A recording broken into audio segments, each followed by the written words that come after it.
In the last class, we were discussing about Two Dear lesson by Leo Tolstoy. In that class, I have said to you about the existence of Monaco.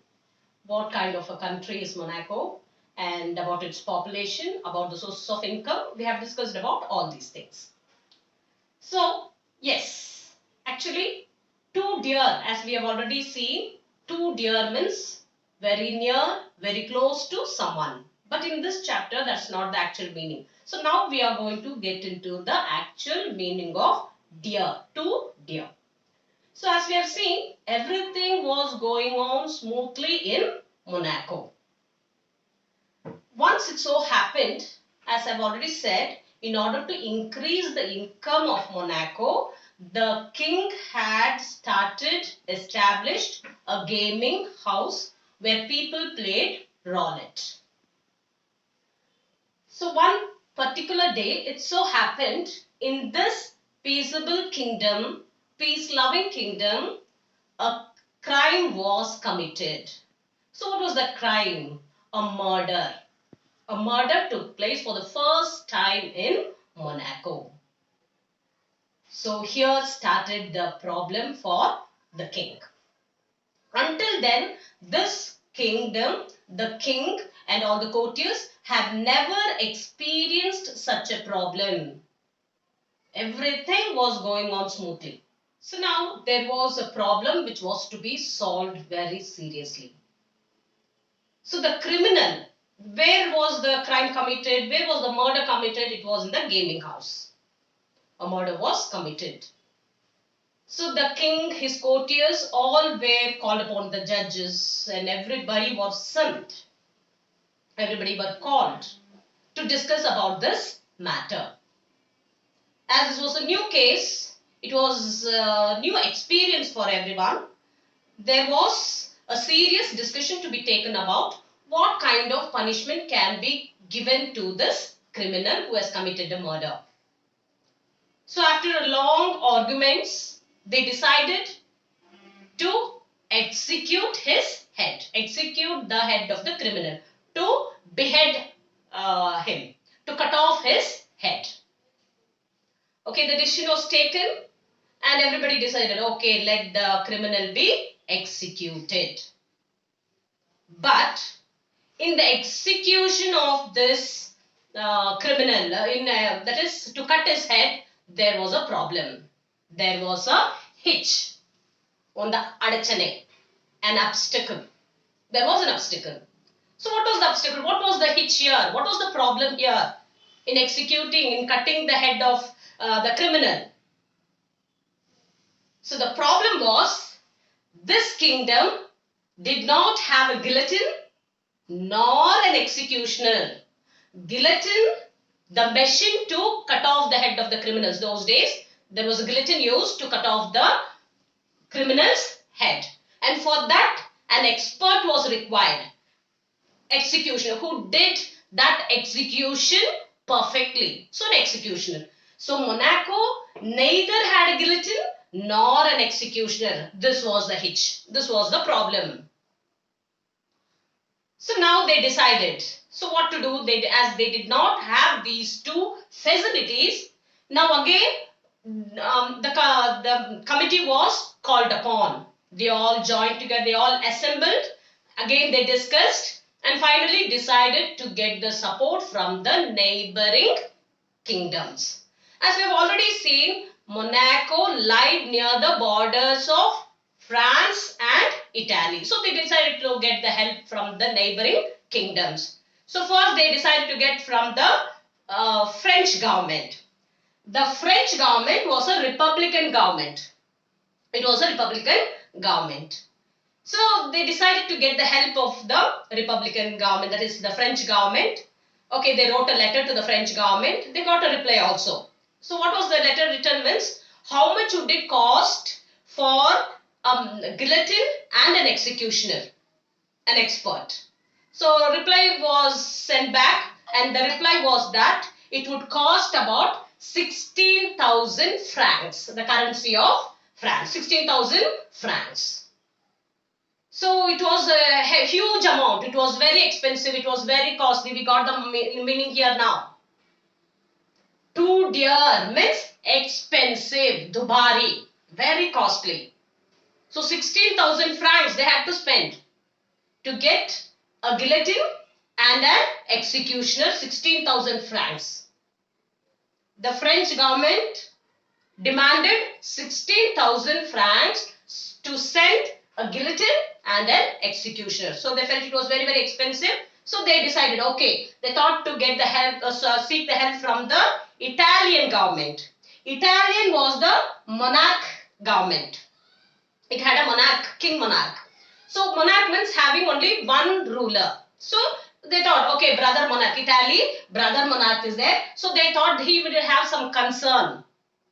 So they thought Italian king will help. So they wrote a letter to the Italian government. They got the reply, and the cost was about 12,000 francs. The French government demanded 16,000 francs and the Italian government demanded 12,000 francs. So the king thought spending so much on the criminal would be very, very stupid. So they decided to a criminal spending so much of money on a criminal is a mere waste. So they decided no, not to spend, because it will all these burden by imposing tax on the people. They have to collect that money from the people again. So they thought it will be the burden on the people. So they decided to take some other decision. So once again, the committee was called. Again, the lawyers, the barristers, the judges, everybody joined together. They were all summoned. Again, they argued, and finally a decision was taken. So what was the decision taken for the second time? They completely changed the punishment. First time, what was the punishment sentenced as?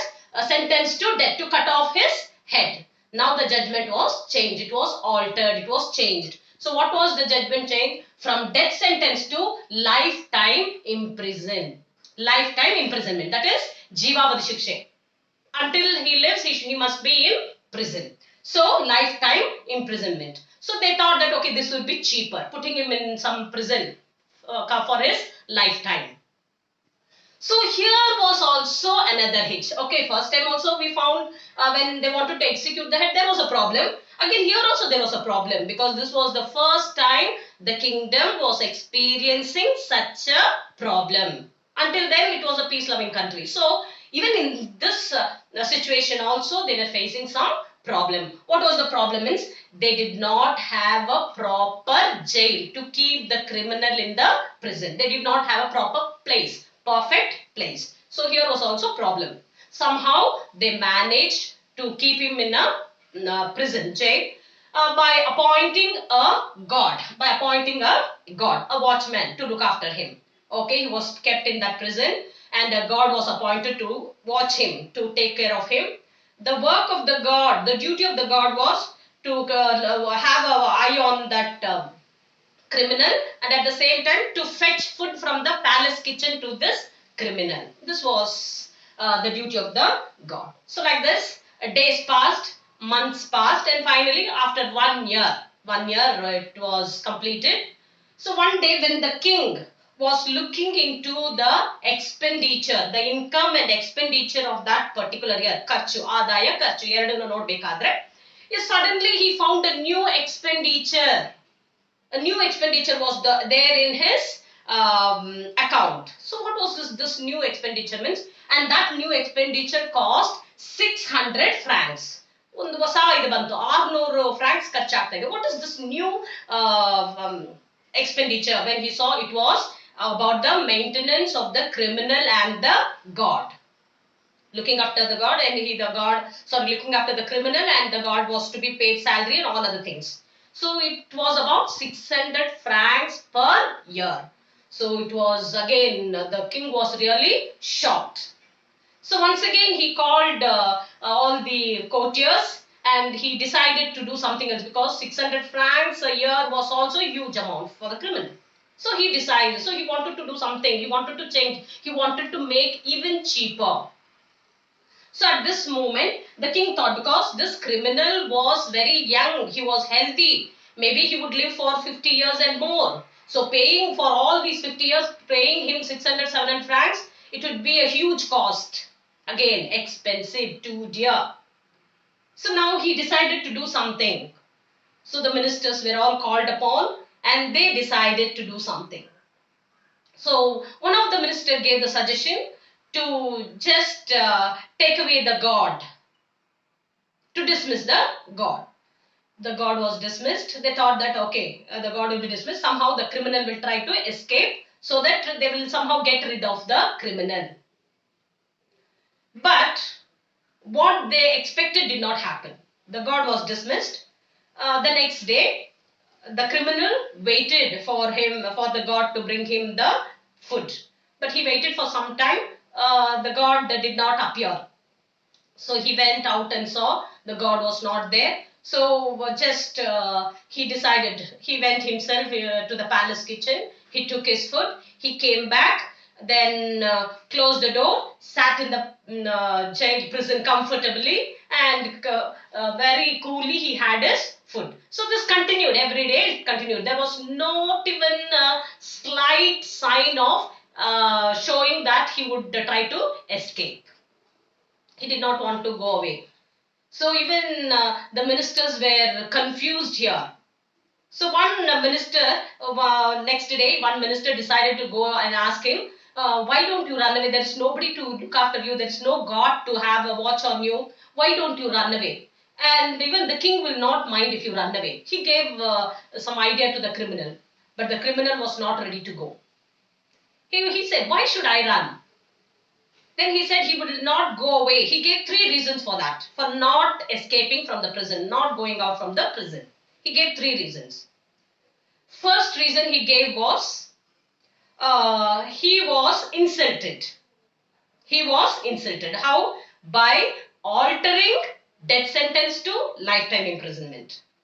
Second thing he said, the people will not respect him. They will turn their backs. The people will not respect him as he goes from the prison. Third point he gave, that he had forgotten the way of working, because 1 year he had lived in the prison comfortably. He had forgotten the way of working. So he did not want to go. So at this moment, even the ministers did not know what to do. So they knew this criminal will not go away so easily.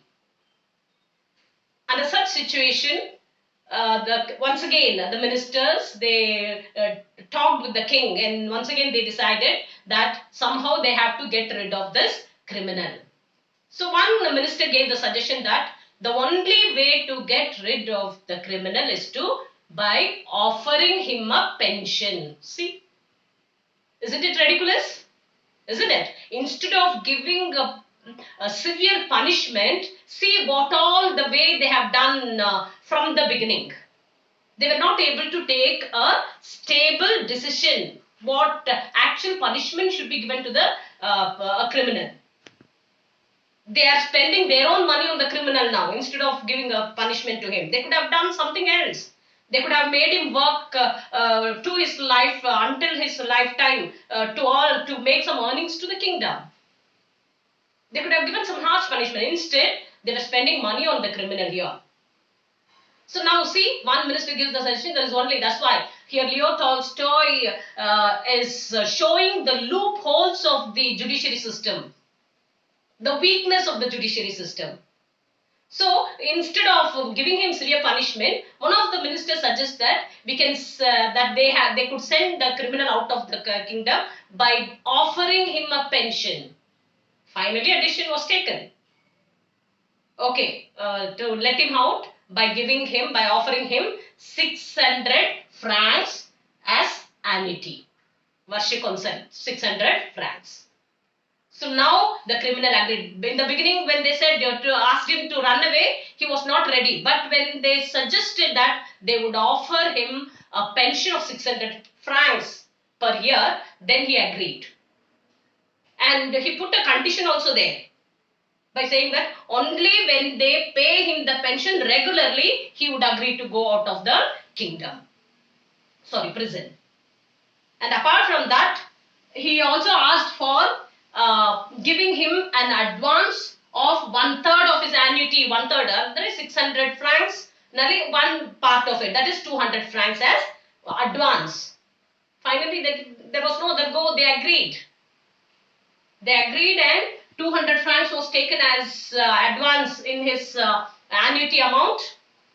Then from there, he went not very far away from Monaco, a few miles away from Monaco, very close to the frontiers. He went there, he bought a piece of land. He bought a piece of land with that money. Then he started market gardening. He started market gardening and he started to live a comfortable life there. See, creating a crime, his life changed. Instead of getting punishments, his complete life changed in a positive way because of the loopholes of the judiciary system of Monaco. So he started to lead a comfortable life. So every year, without any mistake, without any delay, he went to the kingdom, collected his pension regularly. Right time he used to go there and collect his pension. After taking his pension, he used to go to the gaming house. He used to spend 2 or 3 francs there. Whether he win or lose, he was not bothered because he got money without any hard work. 600 francs was not a small amount. So he got it from the kingdom. He went and played. Whether he win or lose, he never bothered. Then he went and went back home and lived very, very happily. So Leo Tolstoy tries to bring out the weakness of the Monacan judiciary. Is it clear, student? So, too dear is very, very apt here, means very expensive, very costly. Instead of finishing the criminal's case with very, that is a very correct judgment, they took they exaggerated everything and made this judgment very expensive. Thank you, students.